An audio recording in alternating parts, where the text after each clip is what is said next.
Hello. Good afternoon Madhu గారు చెప్పండి.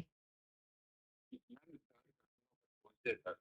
ఏంటిదంటే పిరికివారే తమ భయాలు బయటపడతాయని చెప్పేసి భయపడుతూ ఉంటారు. అవును సార్. రైట్. దీని గురించి రైట్. చెప్పండి. ఓకే. అర్థమైంది. మ్యూట్ చేయండి మీది. హ్మ్. రైట్. భయము పార్ట్ ఆఫ్ ద లైఫ్. భయము నేచర్‌లో ఎందుకుంది అనంటే, తనను తను కాపాడుకుంటానికుంది. రైట్? అయితే భయపడటాన్ని సమాజం నెగెటివ్‌గా చూస్తది. నేచర్ కాంటెక్స్ట్ కూడా నెగెటివే. అంటే లాంగ్ రన్‌లో ఇబ్బంది పెడతది. కానీ అప్పుడు అవసరం అది. హ్మ్. టైగరొస్తే నేను భయపడాలి. హ్మ్. కానీ మోటివేషన్ స్పీకర్సు, స్పిరిచ్యువల్ లీడర్సు అది ఏ రిలిజియన్ అయినా సరే, నాకు భయం లేదు, భయపడొద్దు, భయపడొద్దు, భయపడొద్దు. ఎవరనుకుంటారు భయపడొద్దని? భయపడేవాడే అనుకుంటాడు కదా! హ్మ్. చిన్న పిల్లలు నేను చిన్నప్పుడు 2, 3 ఇయర్స్ ఉన్నప్పుడు మిడ్‌నైట్ ఒకరింట్లో వదిలేసొచ్చేస్తే నేను ఆ వెన్నెల్లో లేసి వచ్చేసాను. ఆ చెరువు గట్టు పక్క నుంచి వచ్చేసాను. ఆ చెరువు దగ్గర చాలా దెయ్యాలుంటాయంట. మా పేరెంట్స్ నమ్ముతారు. హ్మ్. రాగానే వాళ్ళు నన్ను చూసి భయపడ్డారు ముందు. హ్మ్. నాకే భయం లేదు. ఎందుకు లేదు? అసల ఆ భయమే తెలియదు నాకు. హ్మ్. కదా! అవును. భయం ఇప్పుడంటే లేదు. తర్వాత కొంతకాలం ఎదిగిన తర్వాత దెయ్యాలుంటాయి. ఇట్లా హార్మ్ చేస్తే నేను నమ్ముతున్నాననుకోండి. భయమేసినప్పుడు అప్పుడు నేననుకుంటా నాకు భయమేయకూడదు, భయమేయకూడదు, భయమేయకూడదు అని. అంతే కదా! అవును.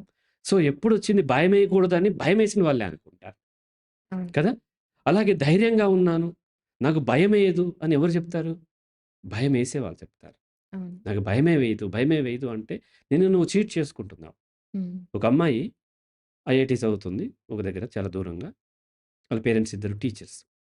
అమ్మాయి డిప్రెషన్‌లో ఉండి, చాలా డిప్రెషన్‌లో ఉంది. వాళ్ళ మదర్ ఏమంటదంటే, I am fine, I am fine, I am fine అని టైప్ చేసి 6 టైమ్స్ నాకు వాట్సాప్‌లో పంపమంది. హ్మ్. పంపింది. ఇట్లా రోజుకు 6 టైమ్స్ పంపాలి. 6 ఇంటూ 6 36 టైమ్స్. హ్మ్. అంటే అఫర్మేటివ్ స్టేట్మెంట్స్ అని చెప్తూ ఉంటారు గదా! పాజిటివ్ స్టేట్మెంట్ చేసుకోవాలి. పాజిటివ్‌గా థింక్ చేయాలి. ఇలా I am fine, I am fine, I am fine అని అనుకుంటుంటే, ఆ బ్రెయిన్ అండ్ బాడీకి ఏం అర్థమవుతుంది? ఫైన్ అనా? నాట్ ఫైన్ అనా? Not fine. ఫైన్ అయితే అట్లా చేయాల్సిన అవసరమే లేదు గదా! ఆ! You cannot cheat your own brain and body. హ్మ్. మీరు ట్రై చేస్తున్నారు చీట్ చేయగలమనుకోని. అందుకనే అఫర్మేటివ్ స్టేట్మెంట్స్ పని చేయవు. ఎంత అఫర్మేటివ్ స్టేట్మెంట్ చేసుకుంటుంటే అంత భయం పెరిగిపోతూ ఉంటుంది. చిన్నప్పుడు అఫర్మేటివ్ స్టేట్మెంట్ చేసుకొని వెళ్ళలేదు కదా నేను. హ్మ్. కాబట్టి ఇక్కడ ఉండేది ధైర్యం అనే వర్డ్ ఏముండదు. భయము, భయం లేకపోవటమే ఉంటది. హ్మ్. భయం కలగటం సహజం. భయాన్ని ఎక్నాలెడ్జ్ చేయండి. నాకు భయమేస్తుందని చెప్తాను నేను. చాలామంది మొదట్లో కౌన్సెలింగ్ వచ్చినప్పుడు పెద్ద పెద్ద వాళ్ళొచ్చేవాళ్ళు. నేనేమో అప్పుడే కొత్తగా కౌన్సెలింగ్ ఇస్తున్నప్పుడు నేను వాళ్ళతో చెప్పేవాడిని. నాకు కొంత నెర్వస్‌గా ఉంది. నాకు భయమేస్తుంది హ్మ్. అని చెప్పేవాడిని. అలా పబ్లిక్ స్పీకింగ్ ఇస్తున్నప్పుడు ముందే చెప్తాను. నాకు ఆ స్టేజ్ మీదకెళ్ళినప్పుడు నాకు భయమేస్తది. చెమట పడతదని చెప్తాను నేను. చెబితే ఆ పబ్లిక్ అందరూ భయపడేవాడు ఎందుకు దిగిపో అని అనరు కదా! అడగండి ఏమంటారు? ఏం పర్లేదు చెప్పమంటారు. ఎందుకంటే ఈ స్పీకర్ సక్సెస్ అయితేనే ఆ ఆడియన్స్ యొక్క సక్సెస్ ఉంటుంది. అవును. కదా! అవును. ఎవరు కూడా నువ్వు ఫెయిల్ అవ్వాలని కోరుకోరు. అవును. అంటే ఎవరు నిన్ను అబ్జర్వ్ చేయరు. మనం అనుకుంటాం వాళ్ళందరూ అబ్జర్వ్ చేస్తున్నాం. వాళ్ళెవరు అబ్జర్వ్ చేయరు, వినరు కూడా. వాళ్ళ పనిలో వాళ్ళు ఏదో 1, 2 వింటారు. హ్మ్. కాబట్టి ready to fail. Get ready to fail. Fail అవ్వటానికి రెడీగా ఉండండి. భయపడటానికి రెడీగా ఉండండి. లేదంటే భయమేస్తదేమో భయమొస్తది. ఓకే. ఫియర్ ఒస్తది. హ్మ్. కాబట్టి భయము సహజం. చాలామందంటారు భయమేయట్లేదు అంటారు. వాళ్ళ దగ్గరికి పెద్ద ఆ మోటివేషన్ స్పీకరో లేకపోతే యోగా మెడిటేషన్ వీటిని టీచ్ చేసే ట్రైనర్స్ భయమేయట్లేదు అంటుంటారు.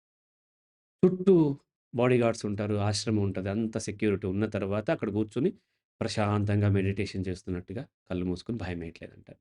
కట్లపాము చిన్నదే ఉంటది. ఇంతే ఉంటది. ఆ కట్లపాము తీసుకెళ్ళి వాళ్ళ ఒళ్ళో ఏసి చూడండి. అప్పుడు భయపడతారో లేదో చూడండి. భయపడాలి. పడకపోతే చాలా డేంజర్‌లో ఉన్నట్టు అర్థం. హ్మ్. అయితే టైగరొస్తే మీరు భయపడాలి. నేను భయపడాలి. హ్మ్. టైగర్ వస్తుందేమో అన్న ఆలోచనతో భయపడుతున్నాం. That is anxiety. హ్మ్. యాంక్సైటీని మనం ఓవర్‌కమ్ చేయాలి తప్ప, భయమే లేకుండా ఉండాలి. భయపడొద్దు, భయపడొద్దు, భయపడొద్దు అంటే అది ప్రకృతి విరుద్ధమైంది. మరింత ఇబ్బందులోకి ఎదురవుతది కాబట్టి, పిరికి వాళ్ళు మాత్రమే నాకు భయం లేదు అని చెప్పే ప్రయత్నం చేస్తుంది. భయం అందరికీ ఉంటది. నాకు కూడా ఉంటది. మీకు ఉంటది. ప్రతి జీవరాశికి ఉంటది. పాము కూడా భయంతోనే కాటేస్తది. టైగర్ కూడా భయంతోనే అటాక్ చేస్తది. టైగర్‌కి మనం ఏం ఆహారం కాదు. టైగర్ మనల్ని తినదు. హ్మ్. నిలువుగా ఉండే వాటిని తినదు. అండ్ గిట్టలున్న వాటినే తింటది. వాటికి కొన్ని కాలిక్యులేషన్స్ ఉంటాయి. కొమ్ములున్న దానికి కూరలుండవు. కూరలున్న దానికి కొమ్ములుండవు. రైట్? అవి చూసుకుంటే ప్రతిదాన్ని తినవు. కానీ మనం అది చూసుకొని భయపడితే, మనం చూసి భయపడి మనల్ని అటాక్ చేస్తూ ఉంటది. కాబట్టి మనము పిరికి వాళ్ళు మాత్రం అంటే భయపడిన వాళ్ళు మాత్రమే నాకు భయమేయదు అని చెప్పే ప్రయత్నం చేస్తుంటారు. భయాన్ని యాక్సెప్ట్ చేయండి. నాకు భయమేస్తుందని చెప్తే ఇక భయమేయదిక.